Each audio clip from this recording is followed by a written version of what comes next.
Billionaire Alexander installed CCTV to watch his paralyzed daughters, but nothing prepared him for what he saw the new nanny doing late one night. Alexander's hands shook as he stared at the screen. The twins, Lily and Ivy, were supposed to be asleep. They were supposed to be safe. But the camera showed something he had never seen before. Something that made his legs weaken and his breath stop inside him. "Why is she doing that?" he whispered to himself, his voice trembling in the empty room. On the camera, Grace, the new nanny, was kneeling beside the girls with tears falling from her eyes, whispering words that made the twins look at her in a way they had never looked at anyone in years. Words that filled the room with a strange mix of hope and fear, like something big was about to happen, something no one had believed was possible. A soft sound came from Lily's bed, a sound Alexander had not heard since the accident.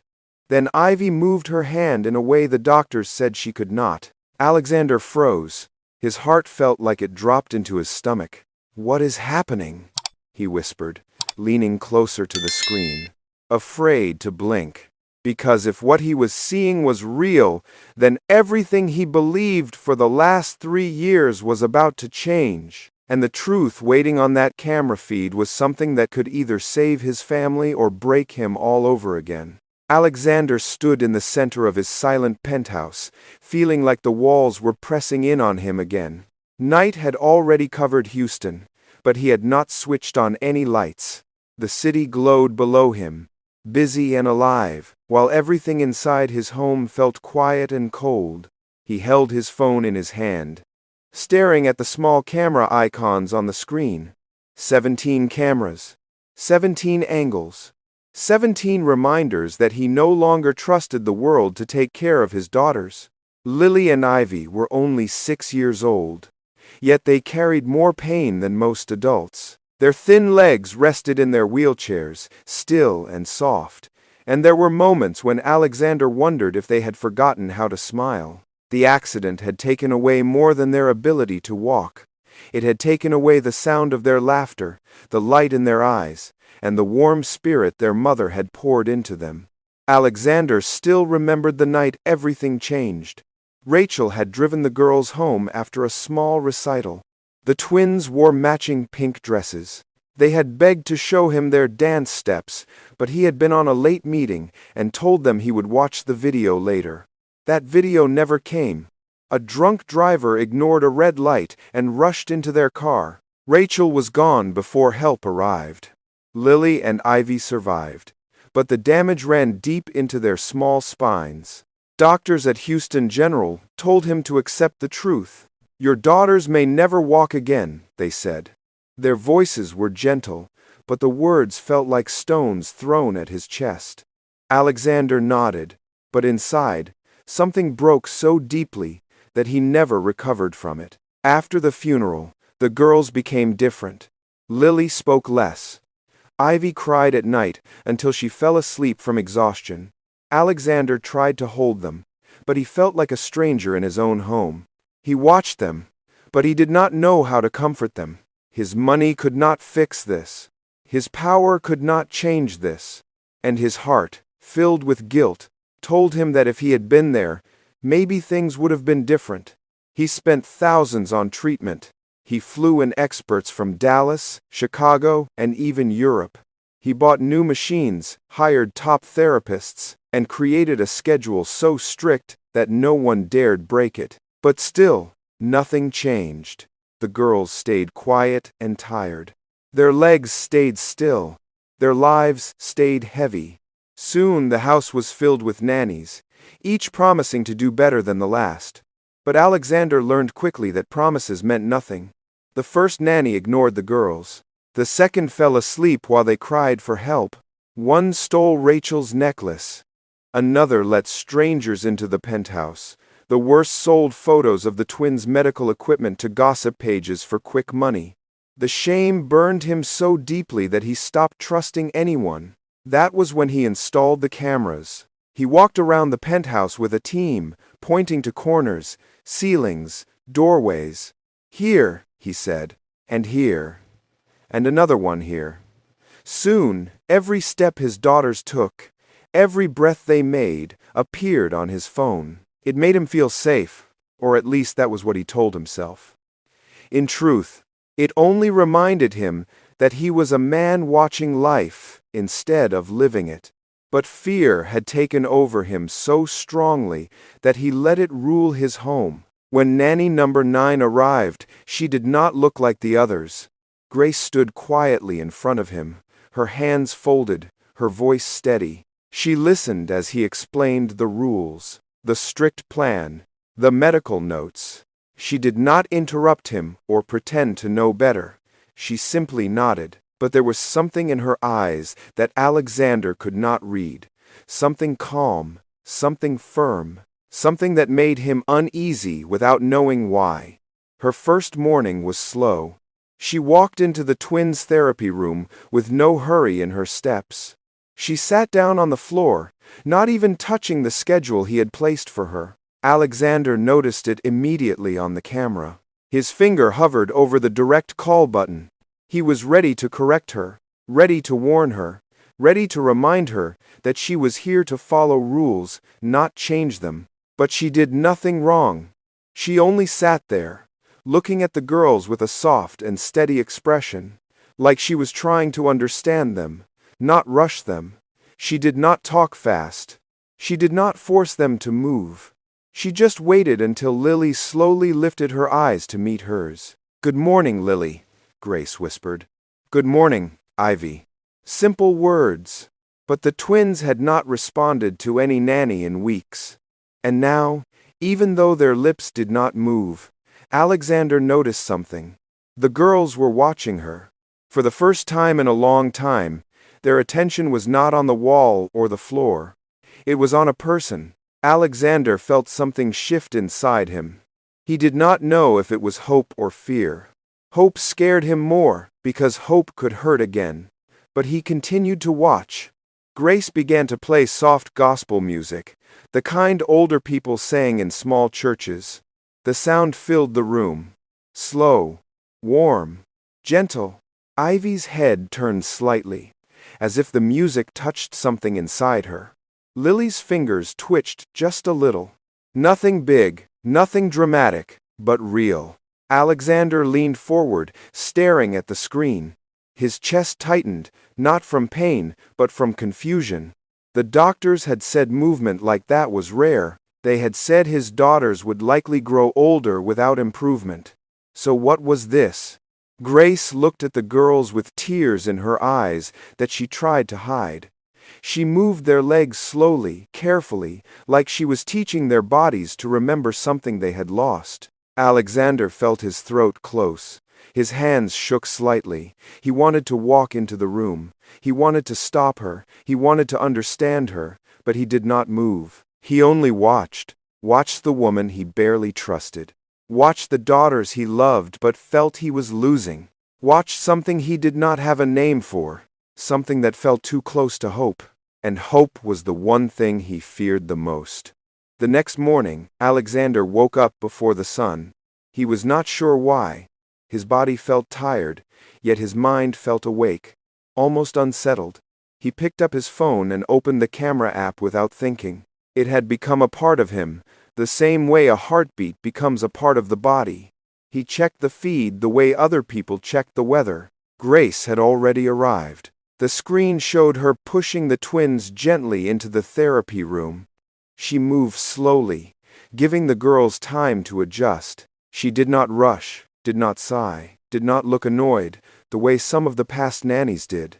She handled Lily and Ivy with care, like she understood how fragile they were, not just in their bodies, but in their hearts. Alexander found himself watching the screen longer than usual. He tried to pull his eyes away, but something in the room held him. Maybe it was the way Grace's hands moved, or the calm sound of her voice, or maybe it was the small way Lily blinked when Grace spoke to her, a blink that looked almost like interest. Grace began the morning by placing a soft pillow on the floor and sitting on it. She faced the girls directly, not from above, but from their level. She smiled gently at them. "Good morning, Lily," she said. "Good morning, Ivy." Lily's eyes shifted toward her for a brief moment. Ivy's fingers curled just a little. Tiny things, small things. But Alexander saw them. He saw everything now. Grace lifted the girls' blankets off their legs and checked their skin, their feet, their shoes. She talked to them while she worked, explaining everything she touched, like they deserved to know what was happening to their bodies. "I'm checking your feet, sweetheart," she said softly. "I don't want anything to hurt you today." Alexander felt a strange ache in his chest. It had been so long since anyone spoke to his daughters with that kind of softness.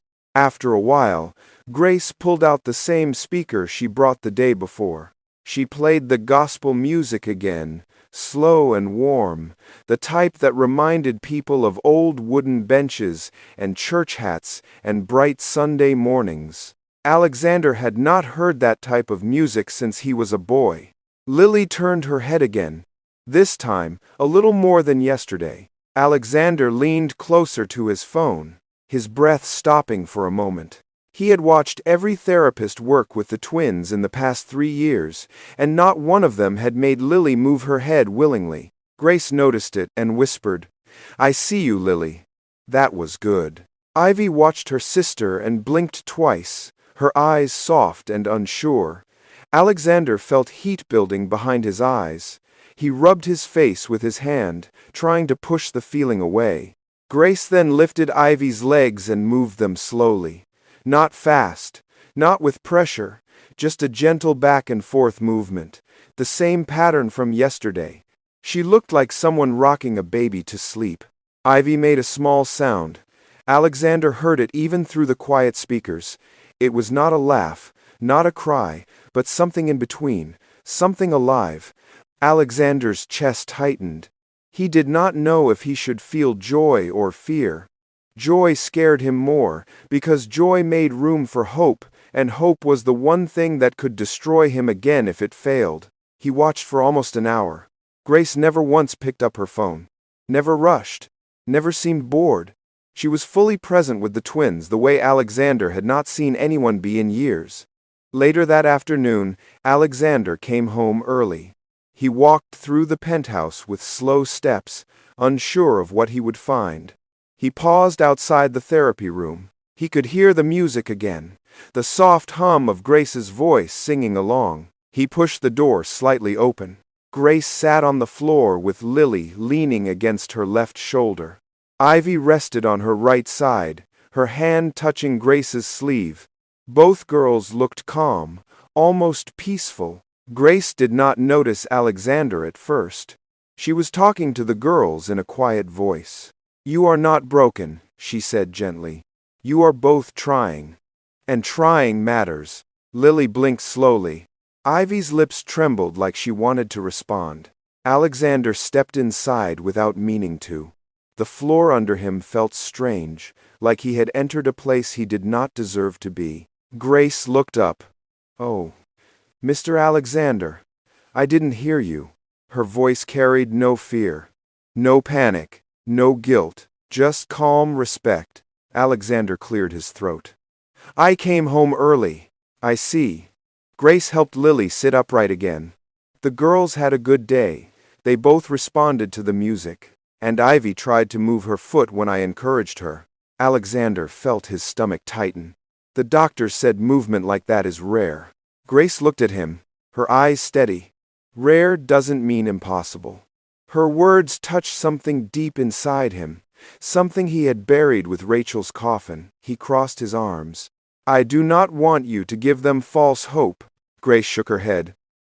"Children do not understand false hope, sir. They only understand love, presence, and belief, and they feel when someone sees them." Alexander looked at Lily and Ivy. They were staring at him, waiting, almost afraid. He felt small under their gaze. Grace spoke again, softer this time. "Your daughters look at you every day, Mr. Alexander. Even when you think they do not, even when you stay far away, they know you are here. They just need you to show them more." Alexander swallowed hard. His throat felt dry. "I try," he whispered. "I know," Grace said. But trying from a distance is not the same as trying from here. She placed her hand gently over Ivy's. Ivy did not pull away. Alexander stood there, unsure of what to do next. The room felt warm. The girls looked different, lighter, almost awake inside. He wanted to move closer, but his feet stayed still. Grace watched him with understanding, not judgment. "Healing takes time," she said. "Not just for them, but for you too." Alexander looked at her, then at his daughters, then back at her again. For the first time in a very long time, he felt something he had been afraid to feel, a small, trembling piece of hope trying to rise inside him, and that scared him more than anything in the world. "We have no rombers. I think the diviers. We have no rombers." 4 weeks passed, and every day felt like a quiet storm inside Alexander's heart. Grace came early every morning and left late every evening. She never once complained. She never asked for more money. She never asked for special treatment. She gave Lily and Ivy something far more valuable than anything money could buy. She gave them presence, patience, and the belief that they still had life inside them. Alexander watched everything from the cameras. Sometimes he hid behind work. Sometimes he pretended he was too busy to face the girls. But the truth was simple. He was scared. Scared that Grace was wrong. Scared that he would believe again, only to be crushed. Scared that hope, the thing he once buried, would rise too strong for him to control. But every day, the twins changed a little more. Lily began to lift her head more. Ivy started reaching for Grace when she spoke. Their legs, once still as stone, twitched more often. Their eyes followed movement. Their small lips sometimes curled upward, not fully a smile, but close enough to make Alexander lose his breath. One night, around 10 p.m., Alexander sat on his bed staring at the ceiling. He could not sleep. The weight of his guilt pressed on him. Guilt for failing Rachel! Guilt for failing the twins. Guilt for hiding behind cameras instead of being the father they needed. He picked up his phone again and opened the camera app. The sight pulled something sharp inside him. Grace was still there. She was supposed to have gone home 4 hours earlier. But there she sat between the girls' wheelchairs, holding both of their hands. Her head was bowed, and tears slipped down her cheeks. Alexander turned up the sound. "Father in heaven," Grace whispered, crying softly. "These little girls have suffered too much. They lost their mother. They lost their strength. They lost their joy. But I know they did not lose their worth." Lily squeezed Grace's hand gently. Grace continued, "People say they will not walk again. But you know their bodies. You know their hearts. You know the fire inside them. Help them remember who they are. Help them take one small step toward life." Alexander closed his eyes, but the tears still came. Tears he had held in for 3 years. He placed his hand over his face, shaking. Grace was in that room, giving his daughters the one thing he had not given them: faith. The next morning, Alexander tried to speak to Grace, but the words did not come. He simply nodded and walked away. Grace did not push him. She understood that pain moved slowly. A few days later, tragedy almost broke him again. Alexander flew to Dallas for a business deal. During the meeting, he felt restless. He kept opening the camera feed, checking the playroom every 5 minutes. Everything seemed normal. Grace was working with the twins. The music played. The girls moved more than usual. But something inside him would not calm down. By late afternoon, he was at Dallas Airport, waiting to board his flight back to Houston. He stood near the big window, thinking of Rachel, of the twins, of the way Ivy reached for Grace the day before. He thought about how different the house felt when Grace was there. Not lighter, but alive. Then his phone vibrated. Motion alert. Playroom. He opened the app out of habit. The image loaded slowly, then froze, then played again. Alexander's breath caught in his throat. Lily and Ivy's wheelchairs were empty. Empty. He dropped his bag. People around him turned to look, but he did not care. His fingers shook as he tapped the screen to switch camera angles. And then he saw it. Lily and Ivy were standing. Standing. Their small legs, thin and shaking, held their bodies up. Not perfectly, not strongly, but enough. Enough to make Alexander fall back against the airport wall. Grace knelt several feet away, her arms open, her face wet with tears. "That's it, babies," she cried. "Come to me. I'm here. You can do it." Alexander slid down the wall, unable to breathe. Lily lifted her right foot. It trembled, but she placed it forward. One step. Then Ivy lifted her left foot, her face twisted in effort. Another step. Alexander covered his mouth with his hand. The airport noises faded. The world felt still. His daughters, his broken, hurting, silent daughters, were walking. Lily took 2 small steps. Ivy followed her. Grace cried loudly, shaking, whispering encouragement. "Yes, yes, keep going. I'm right here." The twins reached her and collapsed into her arms, and Grace held them as if she was holding the whole world. Alexander watched, crying openly, not caring who saw him. For the first time in 3 long years, his daughters were alive again. He picked up his phone and whispered to the screen, "Rachel, they're walking. Our girls are walking." He missed his flight. He rushed to the counter, voice shaking, telling the workers he needed the next plane home. He did not care if he had to wait, or run, or beg. He needed to get to his daughters before the moment felt like a dream that slipped away. When he finally reached Houston the next morning, he went straight home. His hands trembled as he opened the penthouse door. He heard laughter coming from the therapy room. Real laughter, the kind he thought he would never hear again. He stepped into the room. Grace sat on the floor, holding a picture book. Lily leaned against her side, tired but smiling. Ivy sat close by, her hand resting on Grace's knee. The wheelchairs were pushed to the corner, ignored. Grace looked up, surprised but calm. "Good morning, Mr. Alexander." He could not speak. His throat felt too tight. He walked toward them, dropped to his knees, and gently touched Lily's face. "Daddy," Lily whispered softly. "We walked." "I know, sweetheart," he replied in a shaking voice. "I saw everything." He turned to Grace, tears filling his eyes. "How did you know they could do it?" Grace smiled through her own tears. "I didn't know, sir.